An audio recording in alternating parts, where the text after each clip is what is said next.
Hi guys, आज है नवरात्रि का 5वां दिन और मैं यहाँ शाम से ब्लॉग स्टार्ट कर रही हूँ। अभी शाम हुआ है तो बैठी हुई थी ना, तो बहुत अजीब सा मेरा फेस हो रहा था। तो मन में आया चलो थोड़ा स्किन केयर करते हैं, तो वही फेस वॉश करके बैठी ही थी। तो बोले कि चलो वीडियो भी करते हैं, ब्लॉग भी बना लेते हैं, दिखाते हैं। तो यहाँ पे वही अपने स्किन पे एलोवेरा और विटामिन ई का गोली दोनों को मिक्स करके पूरे फेस पे लगा लिए। फिर बाल झाड़ रहे थे, बाल मतलब सुबह के झड़ा हुआ था ना, पूरा फैल गया था, तो वही बाल झाड़ लिए। मेरा ना आगे का बाल झड़ गया था, तो वही फिर से नया बाल हो रहा है ना, तो वही सब निकल जाता है बाहर।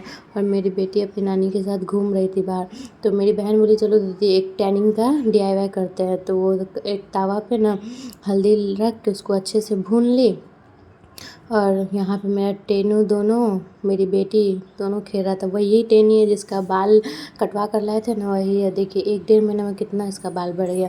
तो उसको ना ठंडा होने के लिए नया छोड़ दी थी हल्दी को। जब ठंडा हो गया ना, उसमें दही और बेसन डाल के उसको मिक्स करके अपने दोनों हाथ में लगा ली।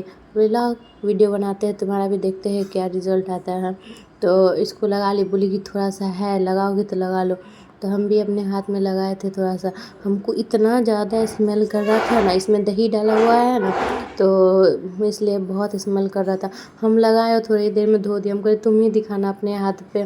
तो नेहा लगाई, उसके बाद दिखाई, तो बोली दीदी देखो ना कितना अच्छा रिजल्ट आया है। वो थोड़ा कॉलेज के काम से बाहर जाती है ना धूप में, तो उसको टैनिंग हो गया था, तो वही लगाई थी, तो उसको फ़र्क दिखा। तो बोली कि तुम रोज़ ऐसे करते रहोगी ना तो टैनिंग ज़रूर हट जाएगा।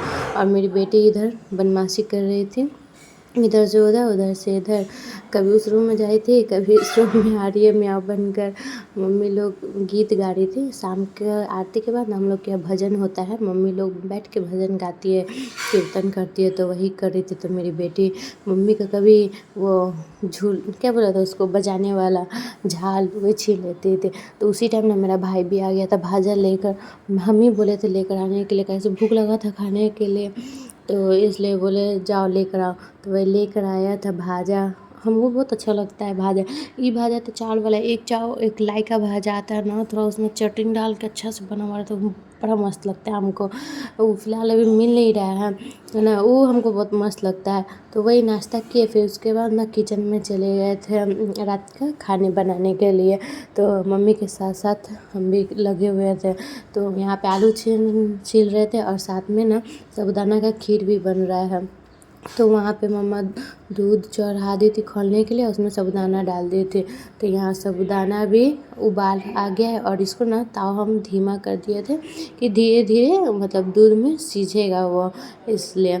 और दूसरी तरफ मम्मी चढ़ा दिए यहाँ पे तेल, और उसमें डाल दिए केला।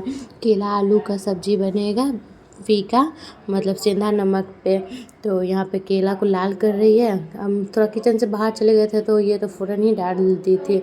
तो फ़ौरन में जस्ट जीरा है और हरा मिर्चा है, और यह पिसा हुआ थोड़ा चटपटा, क्योंकि अभी फीका खाते खाते सबका मुंह थोड़ा अजीब सा हो जाता है ना, इसलिए थोड़ा चटपटा खाना बनता है कि थोड़ा मुंह का टेस्ट मतलब अच्छा लगे। तो वो मिर्चा दे के, नमक यहाँ पे सेंधा नमक है, और हल्दी दे के इसको ना 1 मिनट तक अच्छे से भून लीजिए। ज़्यादा देर नहीं तो जल सकता है मिर्ची। तो यहाँ पे हम 1-2 मिनट अच्छे से भून लिए इसमें, और वहाँ पे आलू को अच्छे से हाथ से बड़ा बड़ा पीस में तोड़ लिए। और ये भुना हुआ केला है जो लाल किए हुए थे ना, वो केला दोनों ही डाल के अच्छे से एक दूसरे में मिक्स कर लेते हैं। इसको मिक्स करके 1-2 मिनट मतलब ऐसे भूंजिए इसको। उसके बाद इसमें टमाटर डालिए। आप डाल भी सकते हैं, टमाटर खाते हो तो डालिए, नहीं तो स्किप भी कर सकते हैं। यहाँ पे हम लोग टमाटर भी डालते हैं। तो यहाँ टमाटर पड़ गया है। अब इसको 1 मिनट ऐसे ही भून लेंगे चलाते हुए साथ में। फिर इसमें हम पानी डालेंगे, अपने हिसाब से पानी डाल लीजिए, आपको जितना चाहिए पानी उसमें उस हिसाब से डाल के उसको तोप दीजिए। अब दूध धीमा ताव पे सीझेगा, तब तक यहाँ पे हमारा खीर रेडी है साबूदाने का। और ठंडे होने के लिए रखे थे, थोड़ा सा ठंडा हो गया था, फिर भी गर्म ही था। उसमें चीनी डाल दिए, ऐसे चीनी पिघलेगा अभी। तो हमारा खीर रेडी है, और यहाँ सब्जी भी रेडी है। इसमें धनिया डाल के इसको बस ऊपर से डाल देंगे और गैस ऑफ कर देंगे। तो खीर और सब्ज़ी रेडी है। अब हम चलते हैं साबूदाना का पूरी बनाने के लिए। साबूदाना का पूरी बनाने के लिए जस्ट आपको क्या करना है, साबूदाना को, कोई भी साबूदाना छोटा हो या बड़ा हो, उसको लेके अच्छे से भून लीजिए कढ़ाई में, भूज कर और पीस लीजिए। वो वीडियो हम नहीं दिखा पाए क्योंकि मम्मी वो पहले कर ली थी, तो उस टाइम हम नहीं थे किचन में, इसलिए। तो ये वाइट जो है वो साबूदाना का मतलब आटा कह लो, घर ही में बना हुआ, और उसमें 2-4 आलू, उसके क्वांटिटी के हिसाब से साबूदाना का, और धनिया का पत्ता, नमक, जीरा डाल के हल्का पानी डाल के, मतलब पानी से हम सान लिए हैं इसको। और मुलायम, एकदम मुलायम आटा रखना, ज़्यादा टाइट नहीं करना है। ये देख लीजिए कितना मुलायम है। उसके बाद आप इसको छोटे छोटे लोइया में काट लो। जैसे आप पूरी बेलते हो ना, पूरी का लोइया काटते हो, उसी तरह छोटे छोटे लोइया में आप इसको काट लो और पूरी की तरह ही बेलो।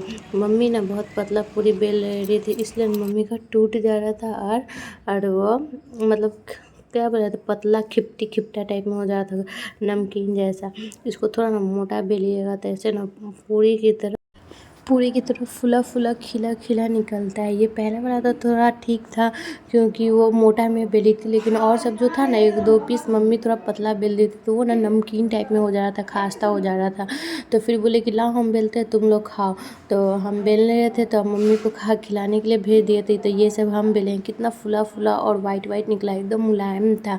तो थोड़ा ये सब पूरी ना थोड़ा मोटा बेलना होता है, इससे ना मुलायम निकलता है। उसके बाद हम वीडियो नहीं कर पाए क्योंकि मम्मी लोग को खिलाने लगे थे। तो फिर उसके बाद हम बैठ के सबको खिला के हम बैठ के खाने। तो यहाँ पे आप दिखा रहे थे, देखिए हम मोटा बेले तो कितना मुलायम पूरी हुआ है।